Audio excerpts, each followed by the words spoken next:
Hello दोस्तों, कैसे आप लोग। आई होप कि आप लोग बहुत ही अच्छे होंगे, अपने अपने एग्जाम की तैयारी कर रहे होंगे। तो दोस्तों, जैसा कि आपको पता है, अभी हम लोग साइंस में चैप्टर 10 की बात कर रहे हैं और फिजिक्स की बोले तो फिजिक्स बुक की बोले तो चैप्टर 1 हो जाता है। अगर एनसीईआरटी बुक की बात करें तो चैप्टर 10 और फिजिक्स बुक की सिर्फ बात करें तो यहाँ पे चैप्टर फर्स्ट हो जाता है। ठीक है, तो आज हम लोग बात करेंगे प्रकाश के परावर्तन के नियम के बारे में। प्रकाश का परावर्तन क्या है, उसके नियम क्या है, सारे डिटेल्स में हम लोग डिटेल्स में बात करने वाले हैं। ठीक है, वीडियो को बिल्कुल भी स्किप मत करिएगा वरना आपको समझ में कुछ भी नहीं आएगा। ठीक है, तो चलिए सबसे पहले हम लोग देख लेते हैं प्रकाश के परावर्तन के नियम। ये इसका नियम क्या है। ठीक है, ये देखिए सबसे पहली बात होती है, अगर पूछे प्रकाश के परावर्तन के नियम क्या है तो आप लिखिएगा इसको। ठीक है, अध्ययन अगर पूछे प्रकाश के परावर्तन के नियम कितने नियम होते हैं, दोनों नियमों को लिखे तो आपको लिखना है प्रकाश परावर्तन दो नियम होते हैं, दोनों नियमों को लिखना है। लेकिन अगर आपसे पूछा जाएगा कि प्रकाश के परावर्तन के नियम को लिखे तो आपको ये लिखना है, उसका प्रकार का नहीं लिखना है। बात समझ में आ रही है। या फिर पूछे प्रकाश परावर्तन से आप क्या समझते, प्रकाश परावर्तन क्या है, तो आपको यही डिफिनेशन लिखना है। बच्चा यहीं पे कंफ्यूज करके आया था, पूछता प्रकाश परावर्तन के नियम तो नियम को दो नियम को लिख के आया था, बस हो गया। यहाँ पे प्रकाश परावर्तन के नियम तो पूछ रहा है, लेकिन यहाँ हमें ये नहीं बोला है कि प्रकाश परावर्तन के नियम कितने होते हैं, उसके नियम को लिखे। ये इंडिकेट नहीं किया, सिर्फ बोला प्रकाश परावर्तन नियम, तो हम उसका डिफिनेशन लिखना होता है। बस समझ में आई। तो चलिए, अगर पूछेगा प्रकाश परावर्तन कितने नियम होते हैं तो दो लिखना है, उसके दोनों का डिफिनेशन लिखना है। बात समझ में आ रही है।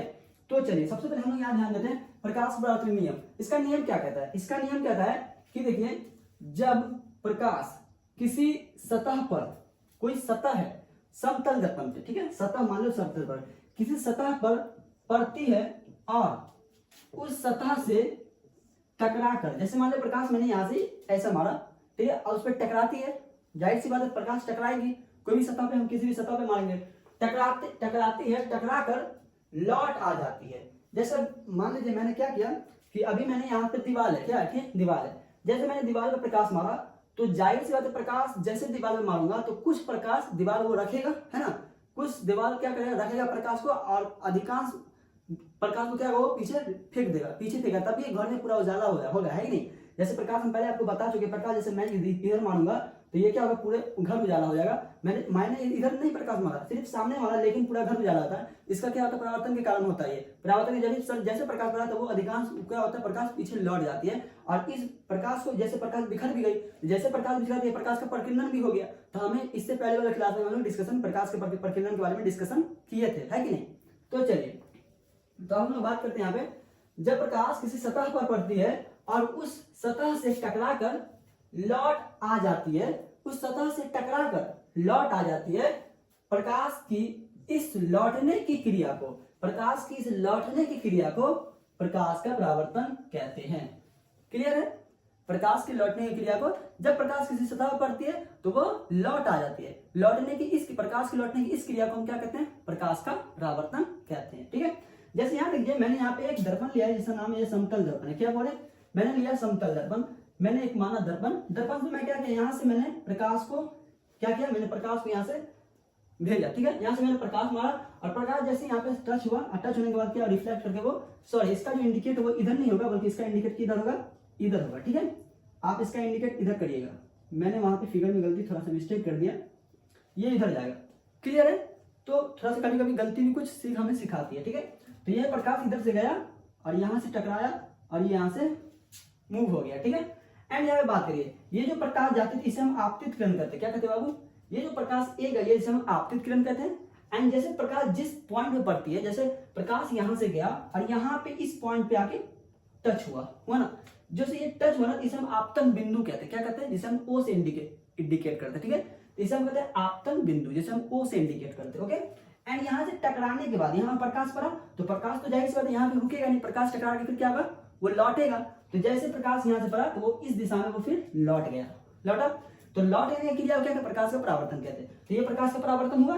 एंड बीच में हम क्या करते हैं, इसके बीच में इस क्या कहते हैं, यहाँ से जो पड़ा ये ओ से क्या होता है, एक अभिलंब खींचा जाता है। जैसे अभिलंब खींचता है तो यहाँ पे ये आपतन कोण बनता है, ये परावर्तन कोण बनता है। क्या बनता है, इस आई को हम आपतन कोण कहते हैं, इस आई को क्या कहते हैं, परावर्तन कोण कहते हैं, क्योंकि ये बीच में क्या होगा, कोण बन जाता है, इसलिए हम ये इसका ही कोण बनाइए, ये इसका कोण। देखिए, आपतित किरण का आपतन कोण, अपरावर्तित किरण का परावर्तन कोण।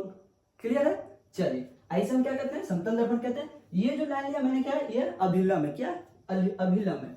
अब यहाँ बात इसमें कुछ ज्यादा खास नहीं, बस इतना फिगर आपको तैयार करना, ये चीज लिख देना, इसके बारे में, फिगर के बारे में आपको यहाँ पे बता देना, आपका काम हो जाएगा, 2 नंबर आपको मिल जाएगा। अगर 5 नंबर पूछेगा, इसके नियमों को भी लिखना पड़ेगा। अभी नियम को लिखेंगे, पहले इसको समझिए। सबसे पहले यहाँ ध्यान दीजिए, तो यहाँ ध्यान दीजिए, मैंने लिखा है ए जो है मेरा वो ए क्या है, यहाँ से जो प्रकाश जा रही है ये मेरा क्या है, आपतित किरण है। क्या है, आपतित किरण। क्लियर है। और ये जो मेरा बी है, ये जो मेरा बी है वो भी क्या है, परावर्तित किरण है। ये भी क्या मेरा बाबू ने, ये मेरा भी परावर्तित किरण हो गया। ठीक है। एंड ये जो मेरा ओ है क्या, आपतन बिंदु है। ये मेरा ओ क्या हुआ है, आपतित किरण जैसे पड़ा तो ये मेरा आपतन बिंदु हो गया। क्या हुआ, आपतन बिंदु। तो आपतित किरण जैसे जिस पॉइंट पे जाकर पड़ा तो उस पॉइंट को हम क्या कहेंगे, आपतन बिंदु। क्लियर है। अब जैसे यहाँ पे ये आपतन बिंदु से यहाँ पे जैसे प्रकाश यहाँ से गया और यहाँ से टकरा के आया वापस, जैसे वापस गया तो इस बीच में मेरा एक कोण बना। ठीक है। तो इस कोण को मैं पहले बताया, आई को मैंने क्या बोला बाबू रे, आई को मैंने बोला आपतन कोण, आपतित किरण का आपतन कोण। एंड आर को क्या मैंने बोला, परावर्तन कोण, परावर्तित किरण का परावर्तन कोण। है कि नहीं। देखिए आपतित किरण का आपतन कोण, परावर्तित किरण का परावर्तन कोण। ये बीच में जो खींचा है ये लाइन, ये होगा अभिलंब। क्या हो गया बाबू मेरा, ये हो गया अभिलंब। एंड क्या हो गया मेरा, अभिलंब। और ये जो आर और एस है यहां से लेके यहां तक, वो क्या बोल रहे हैं, मेरा समतल दर्पण है। क्या है, समतल दर्पण। आपका से एक समतल दर्पण है, ये प्रैक्टिकल किया गया है। क्लियर है। तो ये था मेरे प्रकाश का परावर्तन के नियम। क्या थे बाबू, प्रकाश की परावर्तन के नियम। अब जो यहाँ पे बात आ रही है, तो प्रकाश के परावर्तन के दो नियम होते हैं। कितने नियम होते हैं, तो अगर पूछे प्रकाश के परावर्तन कितने नियम होते हैं तो आप बताएंगे दो। ऑब्जेक्टिव के अकॉर्डिंग ये क्वेश्चन पूछे जाते हैं। तो मैंने यहाँ पे लिखना, अब मेरे को जानना है प्रकाश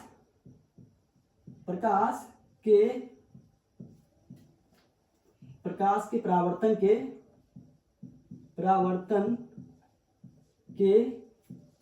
कितने नियम होते हैं, कितने नियम होते हैं। क्या होते हुआ, कितने नियम होते हैं। अब हमें ये देखना है। ठीक है। तो अब हमें पहले मैंने देख लिया प्रकाश परावर्तन क्या है, इसका डिफिनेशन मैंने समझ गया। जब प्रकाश किसी सतह पर पड़ती है और उस सतह से टकराकर लौट आ जाती है, प्रकाश की इस लौटने की क्रिया को हम क्या कहते हैं, प्रकाश का परावर्तन कहते हैं। क्लियर है। एंड प्रकाश के परावर्तन के हिसाब से हमको ये फिगर तैयार करना है। फिगर बनाने के बाद इस फिगर में क्या क्या नाम है, ये फिगर आपको यहाँ पे इस नाम को यहाँ पे इंडिकेट करना है। देखिए फिगर के यहाँ पे भी आप नाम लिख सकते हैं, यहाँ पे भी लिख सकते हैं आपतन, आपतित किरण, आपतित किरण, ये भी लिख सकते हैं, ये भी यहाँ पे भी लिख सकते हैं आपतित किरण। लेकिन मैंने यहाँ पे नहीं लिखा, यहाँ पे फिगर खराब हो जाता मेरा, होता कि नहीं। तो इसलिए मैं फिगर को अच्छा दिखाने के लिए मैं सिर्फ फिगर तैयार करता हूँ। अब फिगर तैयार करने के बाद मैंने क्या किया, इस सभी को नाम दे दिया और जहां करके इस नाम का मैंने यहाँ पे चिट्ठा लिख दिया। ये खूबसूरती के लिए होता है। एग्जाम में आप अगर ऐसे लिखेगा तो आपका नंबर एक भी नहीं कटेगा, आपका पूरा का पूरा नंबर मिलेगा। ठीक है।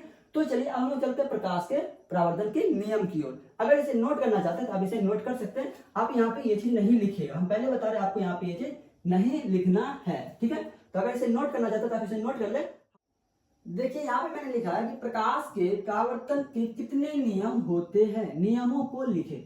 देखिए अगर आपसे ऑब्जेक्टिव पूछे प्रकाश के परावर्तन के कितने नियम होते हैं तो वो दो होते हैं। लेकिन अभी हम लोग प्रकाश का अपवर्तन नहीं पढ़ा, तो प्रकाश के अपवर्तन के भी नियम दो ही होते हैं। तो कंफ्यूज नहीं होना है, जो भी मिले दो ही मारना है। क्लियर है। जब हम परावर्तन पढ़ेंगे तब देखें। फिलहाल हम लोग अभी अपवर्तन, अभी हम लोग क्या करें, परावर्तन देख लें, अपवर्तन देखेंगे तब हम देखेंगे। ठीक है। तो यहाँ प्रकाश के परावर्तन कितने नियम होते हैं, दो होते हैं। प्रकाश के अपवर्तन के भी दो नियम होते हैं। ठीक है। तो फिलहाल यहाँ पे ध्यान रखिएगा। तो अभी हम लोग पढ़ रहे हैं क्या, प्रकाश के परावर्तन। ठीक है। तो सबसे पहले देखते हैं प्रकाश के परावर्तन कितने नियम होते हैं। तो प्रकाश के परावर्तन के दो नियम होते हैं। कितने नियम होते हैं बाबू, दो नियम। प्रकाश के परावर्तन के दो नियम होते हैं। अब यहाँ पे तो नियम क्या है उसे देखिए। प्रकाश परावर्तन दो नियम तो होते हैं, ये लिखना पड़ता है एग्जाम में। आपको बताने से नहीं होगा कि प्रकाश परावर्तन में दो नियम होते हैं, दोनों नियम को आपको लिखना होगा, तभी आपका नंबर मिलेगा। अगर आप यहां से लेके पूरा लिखते हैं तभी आपका हो सकता है 5 नंबर पूरा कंप्लीटली मिले। अगर कुछ भी मिस्टेक करते तो 5 नंबर आपको नहीं मिलेगा। बाय द वे अगर 2 नंबर में पूछा जाता है तो आपको पूरा ही लिखना होगा, थोड़ा सा भी काटना नहीं पड़ेगा। अगर काटिएगा तो आपका नंबर भी कटेगा। क्लियर है। तो चलिए यहाँ पे देखिए, यहाँ पे ध्यान दीजिएगा। पहला नियम कहता है कि आपतन कोण। क्या बाबू, आपतन कोण। ये आपतित किरण वाला ये कोण जो आपतन कोण होता है मेरा, होता है कि हम पहले बताइए मेरा क्या बोल, आपतन कोण। तो यहाँ पे लिया पहले आपतन कोण तथा परावर्तन कोण। अभी मेरा क्या बाबू, ये जो मेरा आ रही है क्या, परावर्तन कोण है, हो ना, परावर्तन कोण है कि नहीं, बिल्कुल है। हमेशा बराबर होते हैं, मतलब ये और ये हमेशा क्या होते हैं, हमेशा बराबर होते हैं, याद रखिएगा। तो बाद में ऑब्जेक्टिव में अगर पूछे कि आपतन कोण परावर्तन कोण डॉट डॉट डॉट हमेशा क्या होते हैं, तो वो बराबर होते हैं। ठीक है। इस तरह से ऑब्जेक्टिव के अकॉर्डिंग भी याद रख सकते हैं। अर्थात या तो इसे आप ऐसे लिखे एग्जाम में, या फिर आप इसे एग्जाम में इस तरह भी लिखे, कोई दिक्कत नहीं है, आपको नंबर बिल्कुल भी नहीं कटेगा। अगर पहला नियम को इस तरह भी इंडिकेट कर देते तो आपका नंबर नहीं कटेगा, पूरा नंबर मिलेगा। ठीक है। तो आपतन कोण बराबर होते हैं परावर्तन कोण के। क्लियर है। चलिए, हमेशा बराबर होते हैं। दूसरा नियम कहता है कि आपतित किरण, ये जो मेरा आपतित किरण है, ये वाला किरण, ये मेरा आपतित किरण है। चलिए परावर्तित किरण, ये मेरा क्या परावर्तित किरण है। चलिए तथा अभिलंब, देखिए मैंने अभी जो लिखा था अभिलंब मैंने गलती लिखा था, थोड़ा सा मैंने ब देना छोड़ दिया था, मैंने सिर्फ म लिखा हुआ था, तो माफ करिए वहां पे आप ना ब यहाँ पे जरूर दे दीजिएगा, आधा म पड़ेगा, ठीक है, मैंने भी मिस्टेक कर दिया थोड़ा सा। तो चलिए तो यहाँ पे ध्यान दीजिए, तो यहाँ पे आपतित किरण, परावर्तित किरण तथा अभिलंब तीनों जो होते हैं वो एक ही तल में होते हैं। मतलब ये मेरा आपतित किरण, ये मेरा परावर्तित किरण और ये अभिलंब, तीनों जो होते हैं वो क्या होते हैं, एक ही तल में होते हैं। समझ में आई बात, एक ही तल में होते हैं। तो ये मेरा हुआ दूसरा नियम। तो बात समझ में आ गई।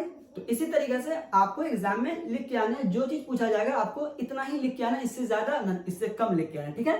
तो आज की क्लास में इतना ही, फिर मिलते हैं हम लोग अगले क्लास में। फिलहाल अगर अभी तक चैनल पे नए थे तो चैनल को सब्सक्राइब जरूर कर लीजिएगा, ताकि हम अगला वीडियो अपलोड करें तो उसका नोटिफिकेशन जरूर आपको मिल जाए, ठीक है। तो चलिए आज के लिए इतना ही, फिर मिलते हैं अगले क्लास में।